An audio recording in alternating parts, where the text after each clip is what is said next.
So the associated combinatorial structures, because when we talk about this series, the series corresponding to the counting sequences of objects, right, combinatorial objects, then we have to also give some meaning to what happens to the sum, what happens to the product, etc. So we will do that in soon enough.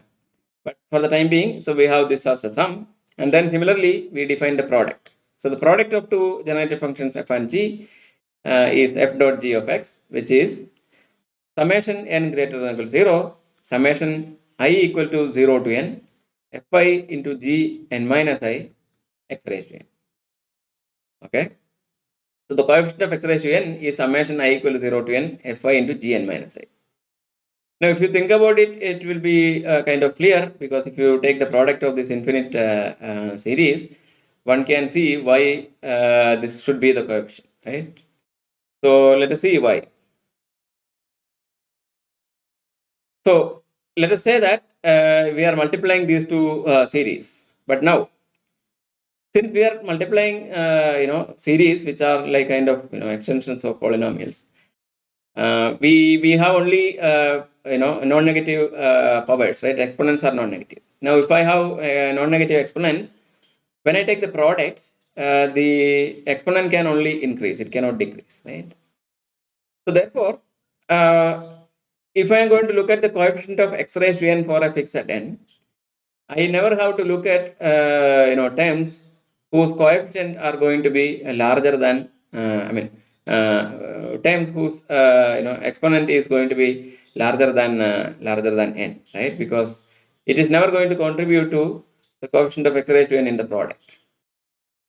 So what we can do is to just look at what are the terms whose degree is less than or equal to n. So we have the first n plus 1 terms, which is f0, f1x plus etc. fn x raised to n. These are the terms where the degree is less than or equal to n. And then similarly, the second series again, the degree is less than or equal to n. So I have gn x raised to n, gn minus 1 x raised to n minus 1 etc. g0. These are the n terms. Now, when we take the product, of course, we are going to multiply each term with each of the other terms in the second sum, right? Second series. So we are going to look at where are, which cases we will get x raised to n, right, from this product. So we can clearly see that if I take x raised to k from one of these terms, right, let's say I take fk x raised to k, right?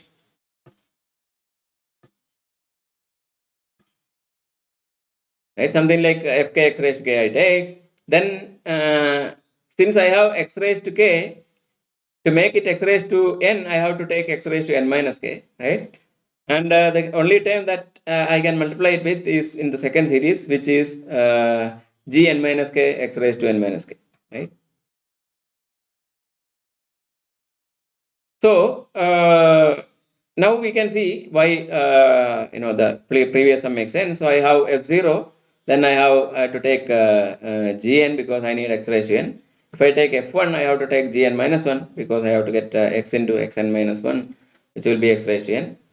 Similarly, I have to take fn x raised to n and g0 because x raised to n, the degree must be equal to x raised to n, right? So therefore, I have this n plus 1 terms in the sum, right, which are going to be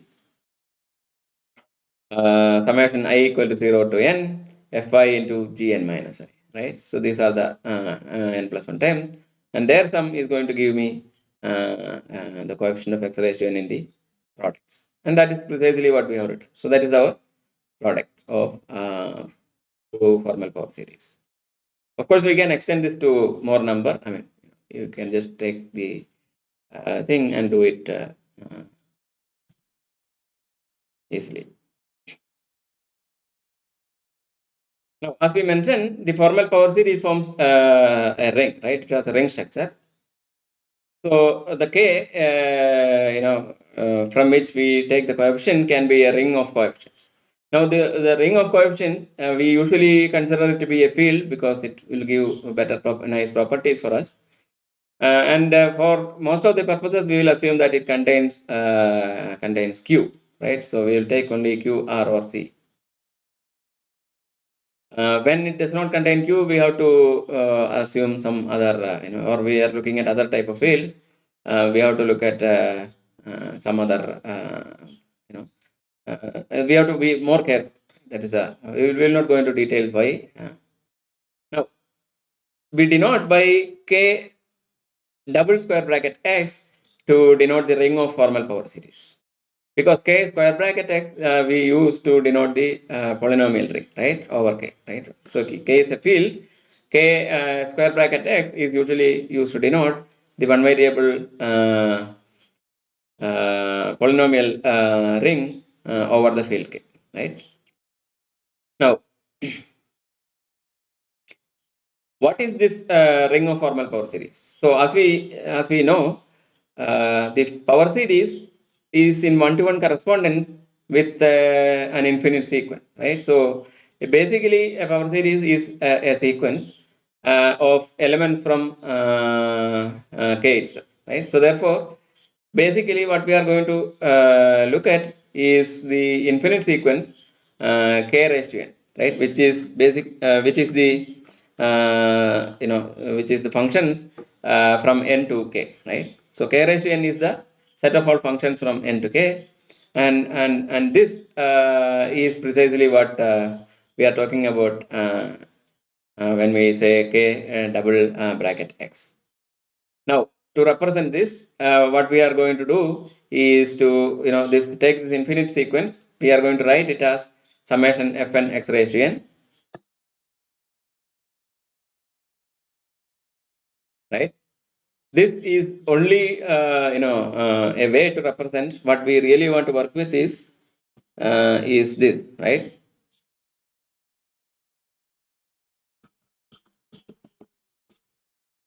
So this is what we are going to really work with, right? This is basically the set of all functions from, this is basically a function from n to k. And likewise, given any such infinite sequence, we associate the series, right? And then, and this series will give you the variable x, right? And therefore, it will give you the ring of formal power series. Okay? So what we are actually working with is the infinite sequences of K. Now, as we mentioned before, the sum and product of this, infinite sequences or the ring elements is as before, summation fn x raised to n plus summation gn x raised to n is summation fn plus gn x raised to n. And product of these two is summation overall n, summation k equal to 0 to n, fk into gn minus k x raised to n. Now, one thing to note is that the usual analytical properties like exponentiation, right, logarithm, all these can be extended to the formal power series ring also. Now, whenever it makes sense, right? We will not go into the details of this at the moment. For advanced courses, one can think about this. Then another point I want to note is that suppose you look at the field element, right? So some element in K, right? A is an element in the field K. Now, suppose I represent this field element as again an infinite sequence, right? So, for example, I can represent this as the first element is A and everything else is 0, right? So then I will get the constant, right? Because first term is the x raised to 0, which is constant, and then all the other powers of x has coefficient 0.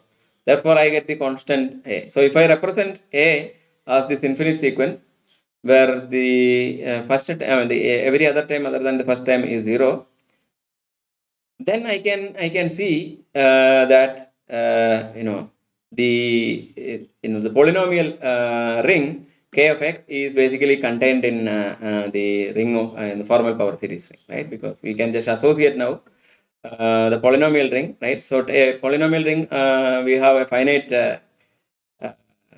terms, right? So this finite set, what we do after the remaining, we can put zeros to make an infinite sequence, right? And then these vectors can be infinite vectors now, and therefore we can see that they are basically sitting inside the larger formal power series ring.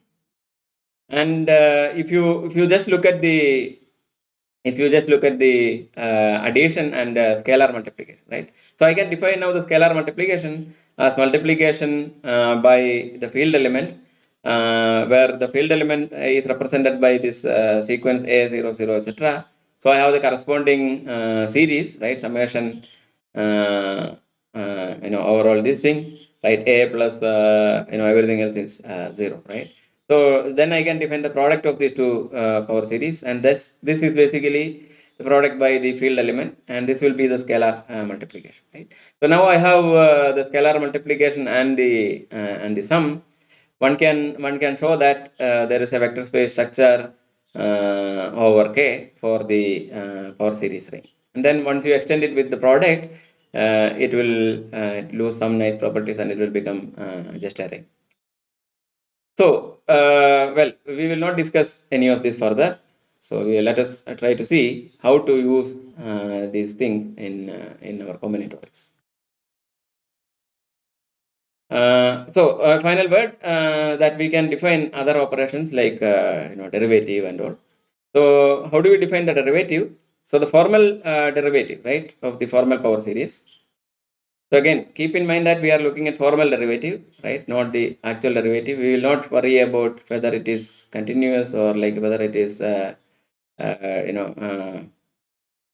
we can differentiate, differentiable, etc. When we try to look at these kind of things. So therefore, we will define the derivative the usual way without worrying about the analytical property. So d by dx of summation fn x raised to n is a time by time derivative, right? Summation n fn x raised to n minus 1, right? N greater than or equal to 1, n fn x raised to n minus 1, which is the usual time by time derivative of the power series. So this we define here also, but we say it's a formal derivative now. So as an example to the things that we learned so far, I'm going to prove the following result, right? That summation n greater than or equal to 0, n plus 1 x raised to n is equal to 1 by 1 minus x squared. Now, I'm going to give 3 different proofs for this. Okay, so we will use 3 different methods to prove this. First, let us use the thing that we just learned immediately before, that is the derivative, right? So I know that the derivative of 1 by 1 minus x is 1 by 1 minus x whole square, right? So d by dx of 1 by 1 minus x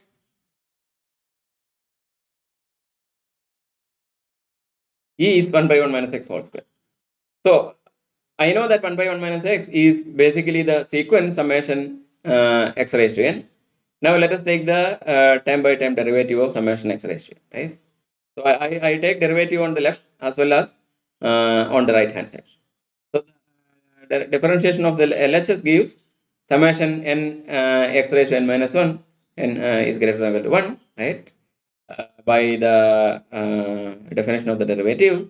And on the right hand side, I have this function 1 by 1 minus x, whose derivative is 1 by 1 minus x whole square.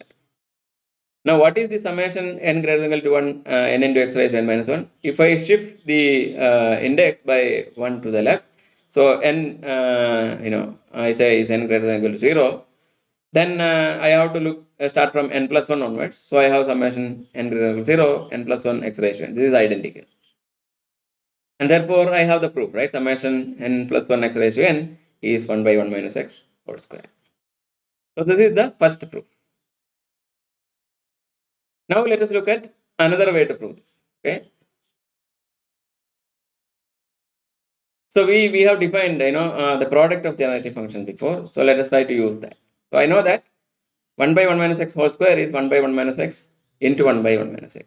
So we know 1 by 1 minus x is the series summation x raised to n with the generated function, let's say f x, and similarly I say b of x is the same series summation x raised to n. So the product of these two series is by definition it is summation n greater than or equal to 0 then summation k equal to 0 to n ai into b n minus I. This is the definition, right? That is the coefficient of x raised to n. Now, what is summation ai into b n minus I, where k equal to 0 to n? I mean, sorry, this is not I. This is k. Okay, I can say I equal to 0 to n minus 1.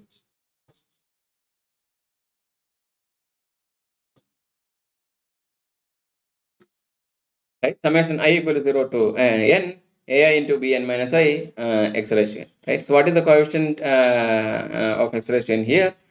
Well, ai is the coming from the constant sequence x raised to n. The coefficients are all 1, so therefore ai is 1.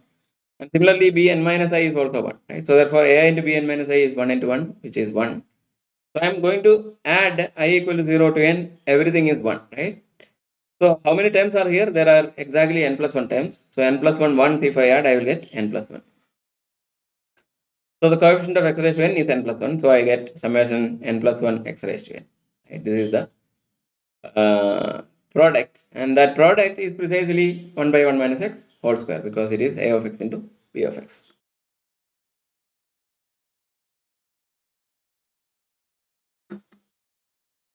Okay.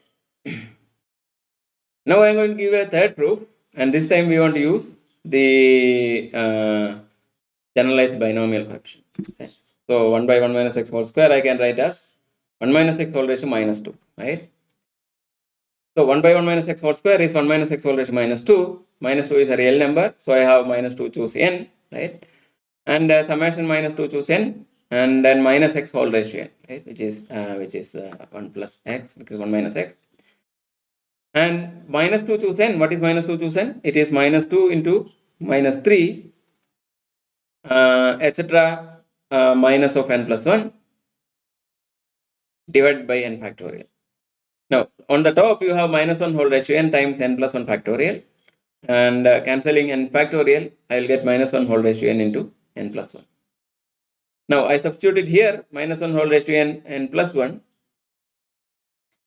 and minus x whole ratio n, right? So, what is this? This is minus 1 whole ratio n into minus x whole ratio n is x raised to n. So I have summation n plus 1 into x raised to n. So these are three different proofs of the same identity, right? Which we proved using the techniques that we have learned.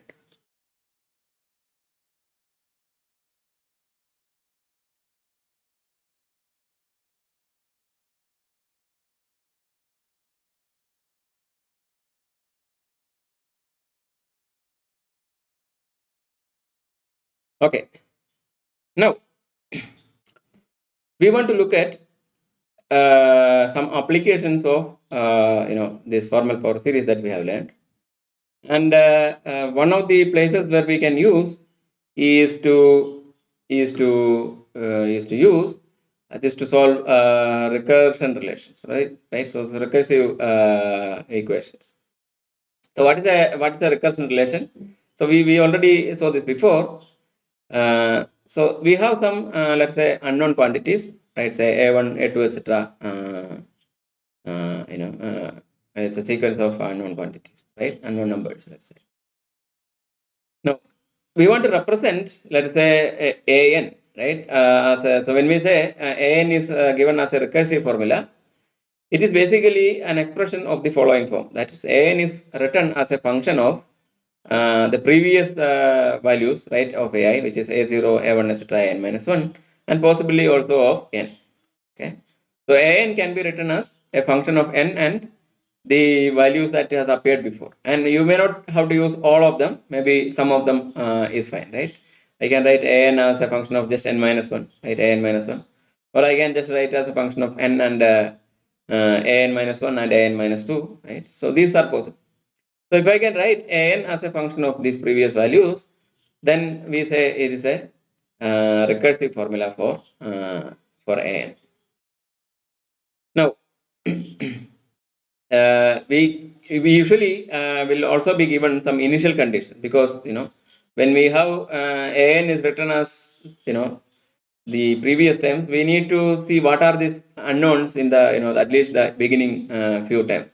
Like for example, what is A0, right? If I don't know A0 or A1, whatever, then I may not be able to really, so when I go back, I will have a trouble, because once I reach A0, AN in terms of, let's say, A0 and something, if I don't know what is A0, I cannot do anything. Right? So therefore, some initial conditions are basically some non-recursive expressions for A0, etc. Right? So A0 and whatever is required, some few times in the beginning will be given to you. And this completes the recursion formula, and then we can use the recursion to compute the later values. So that is the idea of recursion. Now, the problem with recursive formula is that if I want to find out the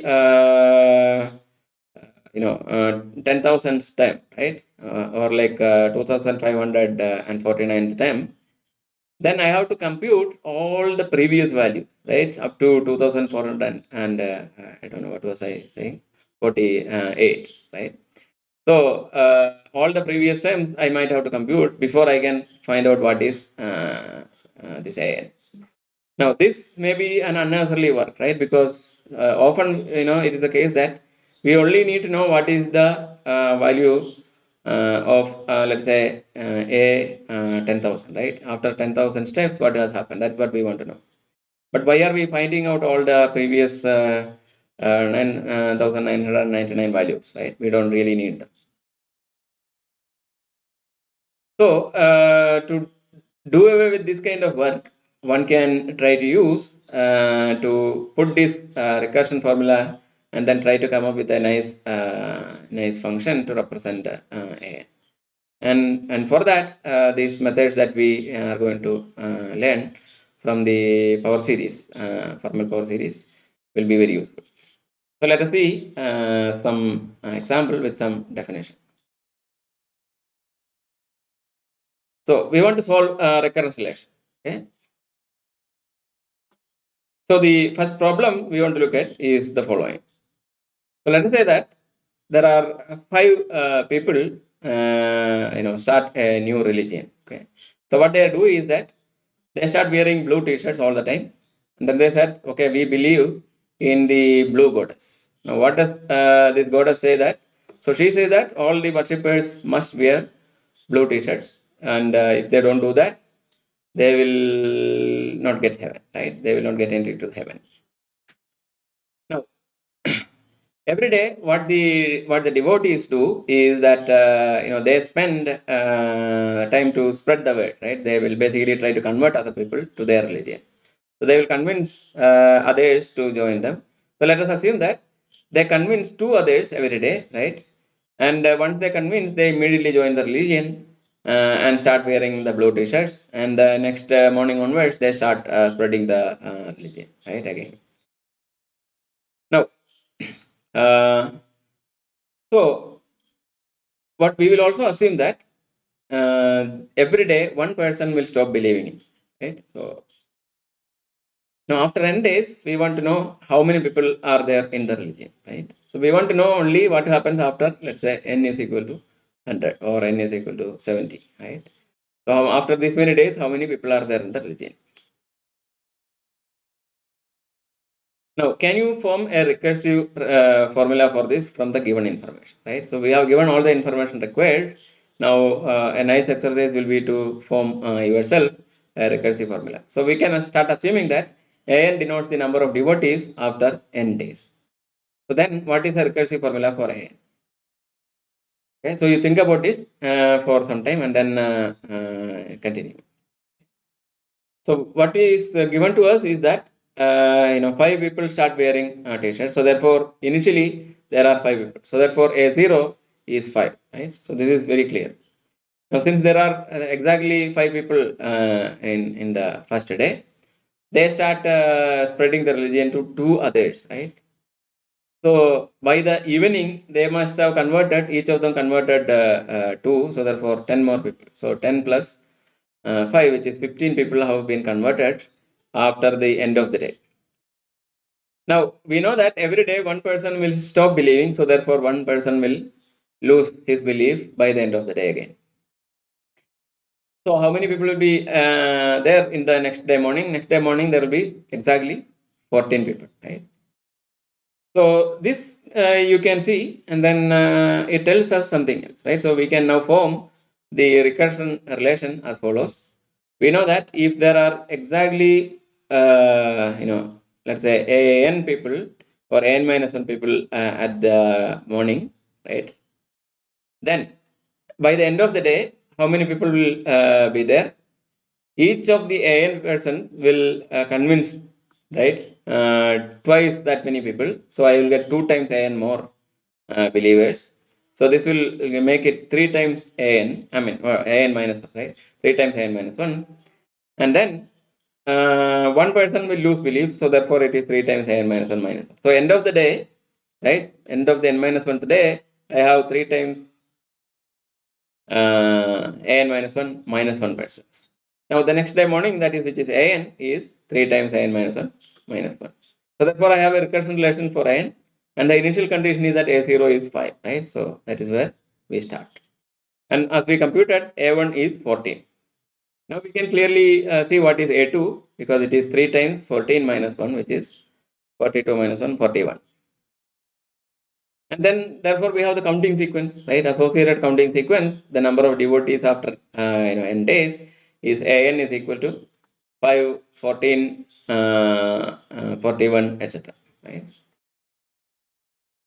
So, so we have the counting sequence. So in this case, we can associate a power series, right? So I can say now 5 plus 14x plus 41x square plus etc. is my corresponding power series.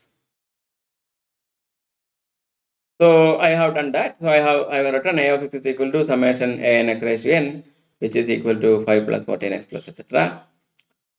Now I want to call this with a new name. So I'm going to define that. Suppose we are given a sequence of real numbers f0, f1, f2, etc. Then the formal power series f of x, defined to be summation fn x raised to n, is called the ordinary generating function of the sequence fn. Now, why this is called ordinary? It will be clear when we see that there are other types of generating functions. Okay? But for the time being, we will just say generating function for this, and most of the time, it will be clear we are looking at ordinary generating function. So often we can also write OGF, right, as initials of O, G, and F to denote ordinary generating function. And when we say a generating function, in this part of the lecture, what we mean is the ordinary generating function. Now, so ordinary generating function is just the power series, and if you can write it as a function, all the better, right? So what our idea is to try to write this power series as a function, and then if we can succeed, we can use that to do other operations with that. So let us see whether we can write our series, right? Summation 5 plus 14x plus 41x square plus etc. as a nice function, right? And then from that, can we find a formula for a? So for that, we want to try to use the method of generating functions. So let us do this, right? So we have a of x is equal to summation a n x raised to n.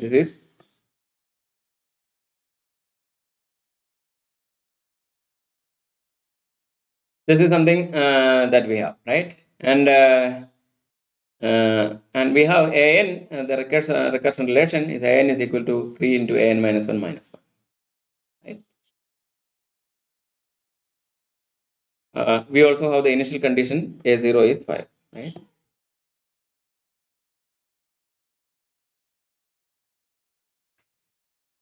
Now, an x raised to n is the so what I am going to do is that I take this recursion relation, multiply with x raised to n on both sides of the equation, and then add them, okay, for every n. So an x raised to n is equal to, right, I multiply on the x raised to n with the right side also, right, 3 into an minus 1 into x raised to n minus 1 into x raised to n. Now, what does this give us? So this gives us, when you sum over all n, I get summation n greater than or equal to 1 because I am looking at a n minus 1 here.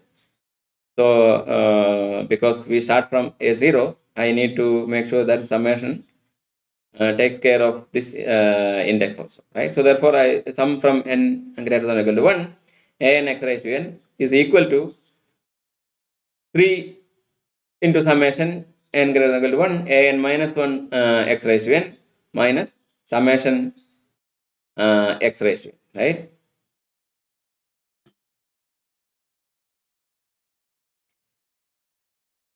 Now, what is on the LHS? We have summation a n x raised to n except the first term, right, which is n equal to 0. So the first term n equal to 0 is a0, and a0 is equal to 5, that we know, right? So therefore, using that, we can write this as basically a of x, right? From the equation star, I only miss the first term, that is a of x minus 5. So that is our LHS. On the RHS, we have summation an minus 1 into x raised to n, which is actually, an minus 1 should come with x raised to n minus 1. So I can take 1x outside. So if I take 1x outside, I get 3x times summation n greater than or equal to 0 an x raised to n, right, which is 3x I of x. So therefore, I get 3x I of x. And similarly, on the last one, I know that it is summation x times 1 by 1 minus x. So it is x by 1 minus x. So now I have a nice equation with a of x and x. So I can now write a of x in terms of x. So how do I do that? I take all the terms with a of x to one side, and then I get a of x into 1 minus 3x is equal to 5 minus x by 1 minus x, right? This is what I will get. So 5 will go to there, 5 minus x by 1 minus x, I get a of x into 1 minus 3x. So therefore, a of x is equal to the RHS divided by 1 minus 3x, which is 5 by 1 minus 3x minus x by 1 minus 3x into 1 minus x. Now, what we want to find is an, right? This is what we started with. Now, we know that an is the coefficient of x raised to n in the expansion of a of x. Whatever is a of x, if you expand it as a series, look at the coefficient of x raised to n, that is going to be an, right? Because we define ax as summation an x raised to n. Now we know a of x is now written as 5 by 1 minus 3x minus this time. Now if I know the coefficient of x raised to n in this each part, right? For coefficient of x raised to n from here and coefficient of x raised to n from here, then their difference is going to be the coefficient of x raised to n by the rule of additions, right? So from the first term, we can immediately get the coefficient of x raised to n, right? So because we know that 1 by 1 minus 3x is basically summation 3 raised to n x raised to n. So I get 5 by 1 minus 3x is 5 into summation 3 raised to n x raised to n. So the coefficient of x raised to n from that is 5 into 3 raised to n, right? That is the coefficient of x raised to n. But now that is only for from the first part. Now the second part we need to find. But the second part is not as a simple form. It is a product of two such form, such terms. But now how do you do this? We don't know how to work with this. So therefore we need to do some more work to simplify this. So the second term needs a little more work. So from the first term we get the coefficient 5 into 3 raised to n. We will use it later. So now let us work with the second term. So there are several ways to work with the second term, and what we are going to look at now is called the method of partial fractions. So what we do is to write this as x by 1 minus 3x into 1 minus x as alpha by 1 minus x plus beta by 1 minus 3x. So now I want to solve for alpha and beta. What I do is just do cross multiplication, right? The usual procedure. So I get x is equal to alpha into 1 minus 3x plus beta into 1 minus x over 1 minus x into 1 minus 3x. this I can write as, right, alpha. So the the right hand side as alpha into alpha into 1 minus 3x plus beta into 1 minus x is alpha plus beta into minus x into 3 alpha plus beta, right? Yeah, so I have to write x by 1 minus, so this is something which I missed, right? X by 1 minus x into 1 minus 3x, right? This is equal to this, right? So because here I have just done the this. So now because the denominators are the same, I can compare the coefficients of or multiplying this. I can see that I get alpha plus beta minus x into 3 alpha plus beta in the denominator, and on the left hand side the denominator is x. But now this I can see is basically a polynomial identity, right? So I have, but now it's a formal polynomial identity, and therefore the coefficients of the corresponding terms, right, the like terms of the same degree terms must be the same. But what is the coefficient of the constant term, which is the constant term is 0 on the left side, so therefore alpha plus beta must be 0. Similarly, the coefficient of x is 1, so therefore 3 alpha plus beta must be equal to 1. Minus 3 alpha plus beta must be equal to 1. And once we have this, we can immediately solve for alpha and beta. We will get alpha equal to minus 1 over 2 and beta is equal to 1 over 2, right? By just taking these two linear equations. Now, once I have this, I can write x by 1 minus 3x into 1 minus x as x as 1 by 2 into 1 by 1 minus 3x minus 1 by 2 into 1 by 1 minus x. So therefore, I get 1 by 2 into summation 3 raised to n x raised to n minus 1 by 2 into summation x raised to n. Now, this is basically summation 3 raised to n minus 1 by 2 x raised to n. So the coefficient of x raised to n from the second term is minus of 3 raised to n minus 1 by 2, right? So the coefficient of x raised to n in a of x is the sum of the first term and second term, which is 5 into 3 raised to n minus 3 raised to n minus 1 by 2.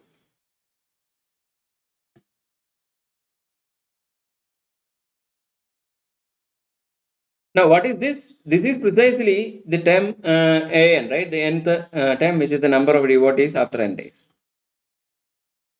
right? So an is basically 5 into 3 raised to n minus 3 raised to n minus 1 by 2.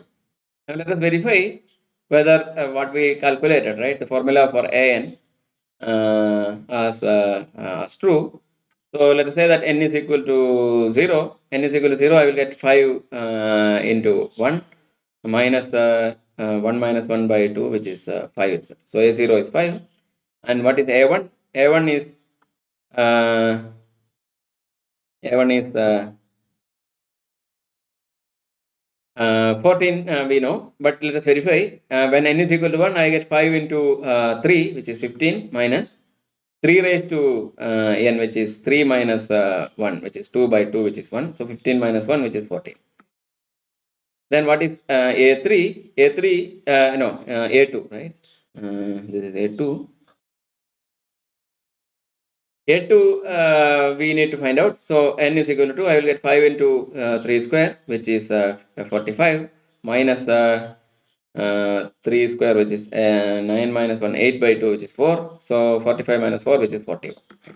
So the first 3 times are same. So hopefully all the times will be the same. So now we can see why this is such a powerful method, because now if you want to find out n is equal to 100, I just need to put 3 raised to 100 and and then I have the formula, right? 5 into 3 raised to 100 minus 3 raised to 100 minus 1 by 2, right? On the other hand, if I wanted to find out using the recursion, I need to calculate this for each of the 99 steps before also. So this is extremely useful when we want to find out only the values and solve the recurrence relations. Get a nice close formula for the nth term.